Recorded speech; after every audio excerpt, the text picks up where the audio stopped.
முதல்ல ரன்னிங் இட்டுன்னு போனேன். அப்போ அன்னைக்கு இருந்த டிஎஸ்ஓவும் இப்போ இருக்கிற ஜெரால்ட் இன்ஸ்பெக்டரும் வந்து ஸ்விம்மிங் பண்ணால் நல்லாயிருக்கும். ஓடுனா எல்லோரும் ஓடுவாங்க. ஆனால் வந்து ஸ்விம்மிங் வந்து கம்மியாக தான் பண்ணுவாங்க. நீங்கள் ஸ்விம்மிங் ப்ராக்டிஸ் பண்ணுங்கன்னு சொல்லிட்டு அன்றைக்கி இருந்த டிஎஸ்ஓவும் அவர் ஜெரால்ட் இன்ஸ்பெக்டர் சாரும் வந்து எங்களுக்கு சேர்த்து அங்கே நம்ம கலெக்டர் வளாகத்தில் உள்ள விழுப்புரம் கலெக்டர் வளாகத்தில் உள்ள ஸ்விம்மிங் பூலில் வந்து அவளுக்கு பயிற்சி கொடுத்தாங்க. எம்ஆர்ஐஸில் 9th 10th படித்தா அங்கே படிக்கும் போது அந்த ஸ்கூல் டீச்சர் வந்து ஃபுல் சப்போர்ட்டு. எங்கே போனாலுமே வருவாங்க. அவங்க பையன் ஒரு சின்ன பையன் தான் இருக்கான். அவனை விட்டுட்டு ஒரு வாரம் நாங்கள் மத்திய பிரதேஷ் போகும்போது எங்கள் கூடயும் ட்ராவல் பண்ணி அங்கே போய் ரூம்லாம் அவங்களுக்கு கிடைக்காம அவங்க தனியாக ரூம் எடுத்து தங்கி அவங்க உண்மையாலுமே நான் ஒரு ஸ்கூலில் ஒர்க் பண்ணியிருந்தா கூட மற்ற பசங்களுக்காக இந்த அளவுக்கு ஸ்டெப் எடுத்துருப்பேனான்னு எனக்கு தெரியாது. இப்போ என் பொண்ணுன்றதுக்காக நான் மெனக்கட்டு போகிறேன்.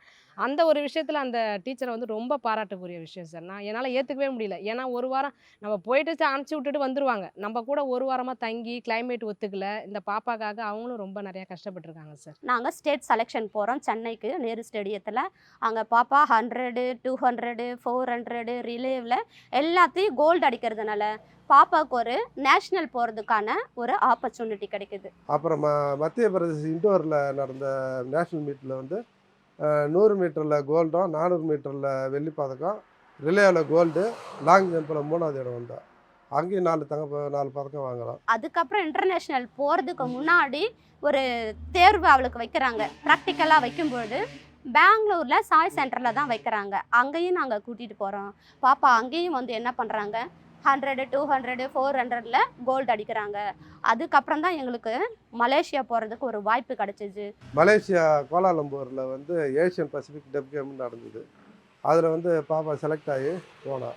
100 மீட்டர் தொடர் ஓட்டத்தில் வெண்கல பதக்கம் பெற்று நம்ம இந்திய நாட்டிற்கு பெருமை சேர்த்தது மட்டும் அல்லாமல் எங்களுக்கும் கோச் அவர்களுக்கும் விழுப்புரம் மாவட்டத்துக்கும் எல்லாருக்கும் பெருமையாக இருக்குது.